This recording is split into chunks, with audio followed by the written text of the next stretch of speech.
Hi hello all welcome back to channel. അപ്പോൾ ഇന്ന് തമ്മിൽ കണ്ട പോലെ തന്നെ സിസ്സിൻ്റെ മാരേജിൻ്റെ കുറച്ച് വിശേഷങ്ങളും വ്ളോഗും കാര്യങ്ങളൊക്കെയാണ് കേട്ടോ ഇന്നത്തെ ഈ ഒരു വീഡിയോയിലുള്ളത്. അപ്പോൾ ഇത് തലേ ദിവസത്തെ കുറച്ച് ക്ലിപ്സാണ്. ഇവളുടെ മേസുവിൻ്റെ മുടി വെട്ടാൻ വേണ്ടിയിട്ട് ഞങ്ങൾ തലേ ദിവസം പെരിന്തൽമണ്ണയിലുള്ള നാച്ചുറൽസ് എന്ന് പറയുന്ന ഹെയർ ആൻഡ് ബ്യൂട്ടി സലൂണിലാണ് കേട്ടോ വന്നിട്ടുള്ളത്. അപ്പോൾ കുറച്ചൊന്ന് ഷേപ്പ് ചെയ്യാൻ മാത്രമേ പറ്റുള്ളൂ, കാരണം അവൾക്ക് ആദ്യം വന്ന മുടി നല്ല മുടിയായിരുന്നു ഇതിന് തൊട്ട് മുമ്പത്തെ. പക്ഷെ അത് വെട്ടിയതിന് ശേഷം പിന്നെ മുടിൻ്റെ സ്കാൾപ്പ് കാണുന്ന രീതിയിൽ, അപ്പോൾ ജസ്റ്റ് ഷേപ്പിങ്ങേ നടത്താൻ പറ്റുള്ളൂ.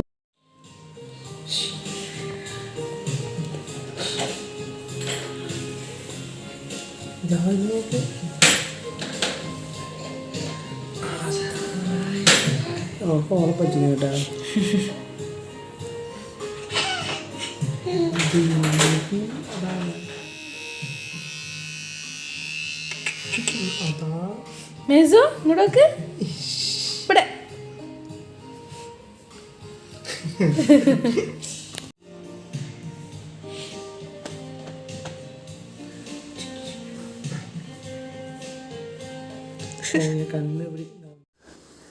അവളാണെന്നുണ്ടെങ്കിൽ ഒരു വിധത്തിൽ സമ്മതിക്കുന്നില്ലായിരുന്നു കേട്ടോ. നല്ല ബുദ്ധിമുട്ടി.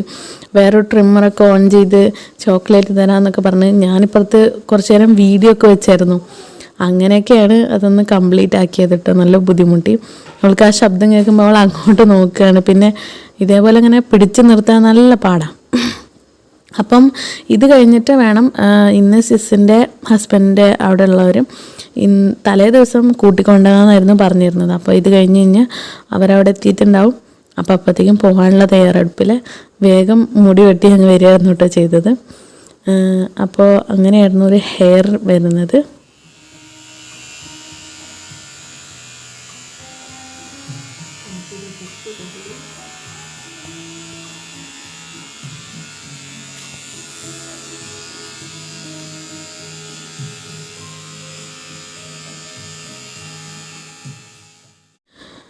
നമ്മൾ അപ്പാച്ചി കട്ട് ചെയ്യാമെന്നായിരുന്നു ആദ്യം വിചാരിച്ചേട്ടോ. പക്ഷെ അവൾക്ക് അതിന് മാത്രമുള്ള മുടിയും തിക്നെസ്സും ഒന്നുമില്ല. അപ്പോൾ ജസ്റ്റ് ഷേപ്പിംഗ് മാത്രമേ പറ്റുള്ളൂ. പിന്നെ ആ ഒരു മുകൾ ഭാഗത്താണ് കുറച്ചും കൂടി ഒരു തിക്നെസ് ഉണ്ടായിരുന്നത്. പക്ഷെ അവിടെയും സ്കാൾപ്പ് കാണുന്ന രീതിയിലാവുകൊണ്ട് നമുക്ക് അത് വല്ലാണ്ടൊന്നും ചെയ്തൊന്നും ഇല്ല സംഭവം. ജസ്റ്റ് ഷേപ്പിംഗ് മാത്രമേ ചെയ്തുള്ളൂ. പിന്നെ ഇത് കഴിഞ്ഞ് ഇതൊന്നും കൂടി ഒന്ന് മൊട്ടയാക്കിയിട്ട് വീണ്ടും ജസ്റ്റ് നെക്സ്റ്റ് ഹെയർ ഗ്രോത്ത് വരെ നോക്കാം എന്നുള്ള ആ ഒരു പ്ലാനിങ്ങിലാണ്. അപ്പോൾ അതിൻ്റേതായൊരു കല്യാണത്തിന് വേണ്ട കാര്യങ്ങൾ മാത്രമേ ചെയ്തിട്ടുള്ളൂ. ഫൈനൽ ലുക്ക് കാണിക്കാം കേട്ടോ. കുറച്ച് കഴിഞ്ഞപ്പോൾ ആൾ ഓക്കെ ആയി. പക്ഷേ അവസാനം തീരാറായപ്പോൾ പിന്നെയും പഴയ പോലെയായിരുന്നു.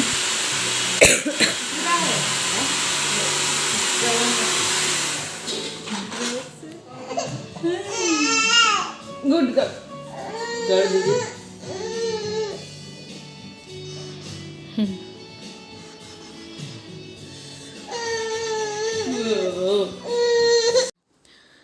അപ്പോൾ ഇതാണ് ഫൈനൽ ലുക്ക് വരുന്നത്. സംഭവം വലിയ ഡിഫറൻസ് ഇല്ല, പക്ഷെ എന്നാലും ഷേപ്പിങ് ചെയ്തിട്ടുണ്ട് കേട്ടോ. പിന്നെ അത് കഴിഞ്ഞ് നമ്മൾ കംപ്ലീറ്റ് ആയിട്ട് റിമൂവ് ആക്കാം എന്നുള്ള രീതിയിലായിരുന്നു. അവിടുത്തെ ആ ഒരു ഇവരാണ് ഫുൾ കാര്യങ്ങൾ കൈകാര്യം ചെയ്തിട്ടോ. നമ്മളവിടെ മാറി നിൽക്കുമായിരുന്നു. പക്ഷെ കുഴപ്പമില്ല, ഫൈനൽ ലുക്ക് ഓക്കെയാണ്, ഏകദേശം സെറ്റാണ്. പിന്നെ അത് കഴിഞ്ഞിട്ട് നമ്മൾ എന്തെങ്കിലും കഴിച്ചിട്ട് പോകാമെന്ന് വിചാരിച്ചു. പെട്ടെന്ന് എന്തെങ്കിലും കഴിക്കാമെന്ന് വിചാരിച്ച്. അപ്പോൾ അവിടെ സ്മൂച്ചോ എന്ന് പറയുന്ന പെരിന്തൽമണ്ണയിലൊരു കടയിലാട്ടോ കയറി. നമ്മൾ സുനാമി എന്ന് പറയുന്ന ഒരു ഡിഷാണ് ട്രൈ ചെയ്തത്. സ്പഞ്ച് കേക്കിൽ ഐസ്ക്രീമും അങ്ങനെ കാര്യങ്ങളൊക്കെ മിക്സ് ആക്കിയിട്ടുള്ളൊരു ഡിഷായിരുന്നു. നല്ല ടേസ്റ്റ് ഉണ്ടായിരുന്നു കേട്ടോ. അത് കഴിഞ്ഞ് കുറച്ച് കഴിഞ്ഞപ്പോഴത്തേനും അവർ വന്നിട്ടുണ്ടായിരുന്നു. ചെക്കൻ്റെ വീട്ടിൽ നിന്ന് 3 പേരെ വന്നിട്ടുണ്ടായിരുന്നുള്ളൂ. മുകളിൽ 2 കാക്കാരും അടിക്കൊരു അനിയനും, അങ്ങനെയാണ് അവരുടെ ഒരു ഫാമിലി വരുന്നത്. അതിൽ 2 കാക്കാർക്ക് അവരുടെ വൈഫും പിന്നെ അതിലൊരു കാക്കി മാത്രം വന്നിട്ടുള്ളത്. ഈ കാക്ക ഗൾഫിലായിരുന്നു, ഇപ്പോൾ നാട്ടിലേക്ക് വന്നിരിക്കുകയാണ് കേട്ടോ. അപ്പോൾ നമ്മളവർക്ക് ഫുഡൊക്കെ കൊടുത്ത് അങ്ങനെ ഇപ്പം ഇന്ന് തലേ ദിവസം അവരെ കൊണ്ടുപോയിട്ട് പിറ്റേ ദിവസം നമ്മൾ കല്യാണത്തിന് അങ്ങോട്ട് പോകും. ആ രീതിയിലാണ് ഫംഗ്ഷൻ പ്ലാൻ ചെയ്തിട്ടുണ്ടായിരുന്നു കേട്ടോ. അപ്പോൾ എന്തായാലും കുഴപ്പമില്ല, മാഷാ അല്ലാഹ് എല്ലാം നന്നായി. അത് കഴിഞ്ഞിട്ട് ഇവരുടെ ഫ്രണ്ട്സ് സർപ്രൈസ് ആക്കാൻ വേണ്ടി വന്നിട്ടുണ്ടായിരുന്നു കേട്ടോ. നമ്മളൊട്ടും പ്രതീക്ഷിച്ചില്ല, സർപ്രൈസ് ആക്കാൻ വേണ്ടിയിട്ടായിരുന്നു വന്നിട്ടുണ്ടായിരുന്നത്. എന്തായാലും അവർക്കും വെള്ളമൊക്കെ കൊടുത്ത് അങ്ങനെ ഒക്കെ കഴിഞ്ഞ് അവർ പോവായിരുന്നു കേട്ടോ. യാ ഭയങ്കര ഇമോഷണലായിട്ടുള്ളൊരു കാര്യമാണ് അല്ലേ അവർ പോവാന്നുള്ളത്. നോർമലി രാവിലെ കൊണ്ടുപോകാമെന്നൊക്കെ വിചാരിച്ചിരുന്നു കേട്ടോ. പിന്നെ ആ ഒരു സമയത്ത് ഗസ്റ്റും കാര്യങ്ങളൊക്കെ വരുമ്പോൾ എന്തായാലും നമുക്ക് സമയം കിട്ടില്ല എന്നുള്ള ആ ഒരു ടെൻഷൻ വന്നപ്പോൾ അപ്പോൾ അവരും പറഞ്ഞു, നമ്മളും പറഞ്ഞു ഓക്കെ തലേ ദിവസം കൊണ്ടുപോകാമെന്ന്. ഭയങ്കര ഇമോഷണലായിട്ടുള്ള ഒരു സിറ്റുവേഷനാണ്. ഓക്കെ, ബട്ട് എനിവേസ് അങ്ങനെ അവർ പോയി. പിന്നെ പിറ്റേ ദിവസം ഞങ്ങൾ ഒരുങ്ങുന്ന തിരക്കായതുകൊണ്ട് സത്യം പറഞ്ഞാൽ ഏർലി മോർണിംഗിൻ്റെ വ്ളോഗൊന്നും എടുക്കാൻ പറ്റിയില്ല കേട്ടോ. അതിനുശേഷം ഗസ്റ്റൊക്കെ വന്നിട്ടുള്ള കുറച്ച് പിക്സാണ് കേട്ടോ, ക്ലിപ്സാണ് കേട്ടോ. എല്ലാവർക്കും വെള്ളമൊക്കെ കൊടുത്തു. എനിക്ക് ഭയങ്കര ഇഷ്ടമുള്ള കാര്യമാണ് എല്ലാവരും ഇങ്ങനെ ജോയിൻ്റായിട്ട് അതുവരെ അവിടെ ഇവിടെയൊക്കെ നിന്ന ആൾക്കാർ ഒപ്പം കൂടുക എന്ന് പറയുന്ന ഒരു ജോയിനിങ് ടുഗെദർ എനിക്ക് ഭയങ്കര ഇഷ്ടമുള്ള കാര്യം കേട്ടോ. So I always enjoy all these get togethers and all those stuff. പിന്നെ എൻ്റെ വീട്ടിൽ നിന്നും പിന്നെ ഉമ്മയുടെ വീട്ടിൽ നിന്ന് അങ്ങനെ എല്ലാവരും വന്നിട്ടുണ്ടായിരുന്നു കേട്ടോ. ഏകദേശം അത്യാവശ്യം നല്ല വലിയൊരു ഫങ്ഷൻ തന്നെ ആയിരുന്നു. പിന്നെ 2 ക്രൂയിസർ, 2 കാറ്, അങ്ങനെ കുറച്ച് അതായിരുന്നു ഉണ്ടായിരുന്നത്. പിന്നെ നമ്മുടെ കല്യാണം ആദ്യം കഴിഞ്ഞതാണല്ലോ, ഇത് അവരുടെ കല്യാണമാണ് നടക്കുന്നത്.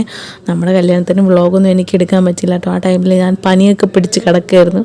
സോ അതുകൊണ്ടാണ് ഈ ഒരു വ്ളോഗ് എടുക്കുന്നത്. ഇതാണ് അവരുടെ ഓഡിറ്റോറിയം. അവരുടെ വീടിൻ്റെ അടുത്ത് തന്നെയുള്ള ഒരു ഓഡിറ്റോറിയത്തിലായിരുന്നു കേട്ടോ. നല്ല സ്പേഷ്യസ് ആയിട്ടുള്ള ഓഡിറ്റോറിയം തന്നെയായിരുന്നു. അത്യാവശ്യം എല്ലാത്തിനും നല്ല സ്പേസും കാര്യങ്ങളൊക്കെ ഉണ്ടായിരുന്നു. അപ്പോൾ നമ്മൾ ഏകദേശം ഒരു ഉച്ച ആ ഒരു ടൈമിലാണ് അവിടെ എത്തിയത്. ഉച്ചയ്ക്കായിരുന്നു ഫങ്ഷൻ പറഞ്ഞിട്ടുണ്ടായിരുന്നു നമ്മുടേത്. പിന്നെ ഫോട്ടോസൊക്കെ എടുത്തു. എല്ലാവരും കുറേ പേർക്കൊക്കെ ധൃതി ഉണ്ടായിരുന്നു. പെട്ടെന്ന് എല്ലാവരും ഫോട്ടോ ഒക്കെ എടുപ്പിച്ചു. പിന്നെ പെട്ടെന്ന് ഫുഡൊക്കെ കഴിച്ചു. നല്ല അടിപൊളി ഫുഡായിരുന്നു കേട്ടോ. മന്തിയും ബിരിയാണിയും അങ്ങനെ 2 ടൈപ്പ് റൈസും ചിക്കൻ കൊണ്ടാട്ടം അങ്ങനെയൊക്കെ ആയിരുന്നു കേട്ടോ.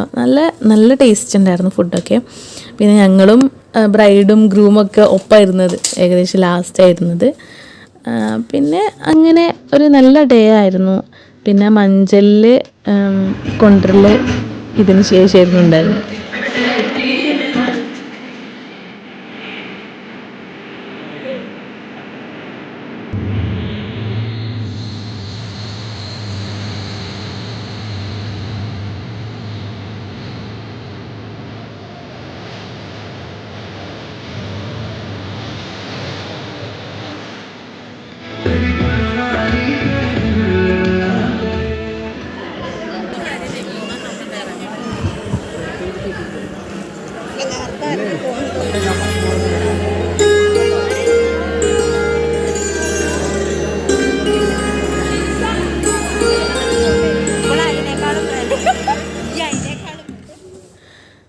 പിന്നെ കുറച്ച് പിക്സ് ഇതൊക്കെയാണ് കേട്ടോ. അവർ ഓഡിറ്റോറിയത്തിൻ്റെ ഫ്രണ്ടിൽ തന്നെ എടുത്ത് കുറച്ച് പിക്സ് ആട്ടോ. പക്ഷെ നല്ല രസമുണ്ട്.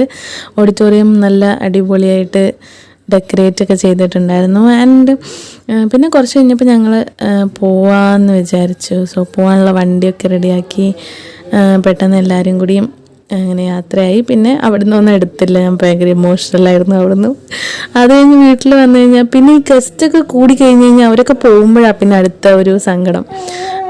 ഒരുവിധം എല്ലാവരും പോയി. കുറച്ച് പേരെ നമ്മൾ സ്റ്റാൻഡിക്കുമൊക്കെ അങ്ങനെ ആക്കി കൊടുത്തു. അങ്ങനെ ഒരുവിധം എല്ലാവരും പോയി. അങ്ങനെയായിരുന്നു ഈ ഒരു വ്ളോഗ്. സോ വേറൊരു വീഡിയോ ഇട്ട് വരാം കേട്ടോ. അതുവരേക്കും ബായ്.